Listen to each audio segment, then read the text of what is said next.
4 ಗೋಡೆಗಳಲ್ಲಿ ಒಂದು ಪುಟ್ಟ ಪ್ರಪಂಚ ಮಾಡಿಕೊಂಡು ತನ್ನ ಆಸೆ ಕನಸುಗಳನ್ನೆಲ್ಲ ಗೋರಿ ಕಟ್ಕೊಂಡ್ಬಿಡ್ತಾಳೆ. ಕೋಣೆಯ ಕಿಟಕಿಗಳು ಅವಳ ಕಣ್ಣಾಗಿರುತ್ತೆ. ಅಡಿಗೆ ಮನೆ ಅವಳ ಮಾತಾಗಿರುತ್ತೆ. ಇನ್ನು ಅವಳ ಮನಸ್ಸಲ್ಲಿ ಏನೇನು ಮಹದಾಸೆಗಳಿರುತ್ತೆ ಅಂತ ಯಾರೂ ಕೇಳಲ್ಲ, ಅವಳು ಯಾರಿಗೂ ಹೇಳಲ್ಲ.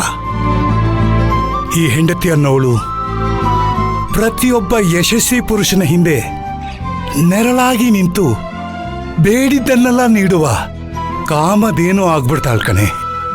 ಅಂತ ನನ್ನ ಸೌಭಾಗ್ಯ ದೇವತೆಗೆ ನಾನು ಕಾಲು ಒತ್ತಬಾರ್ದ?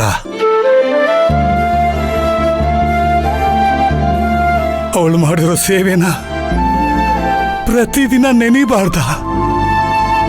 ಶಾಸ್ತ್ರ ಪುರಾಣ 1000 ಹೇಳತ್ತೆ, ನನಗೋಸ್ಕರ ತನ್ನ ಜೀವ ತೆಗೆದಿರೋ ಈ ನನ್ನ ಹೆಂಡತಿಗೆ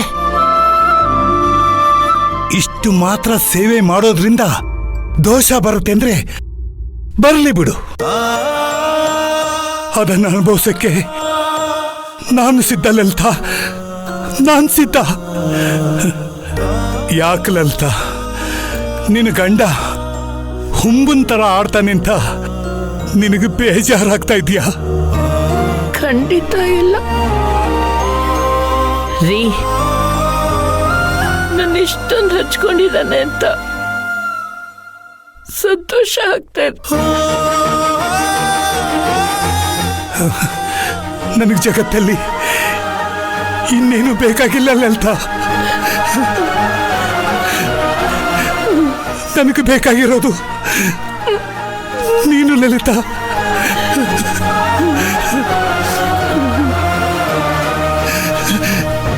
ನೀನು ಲಲಿತಾ.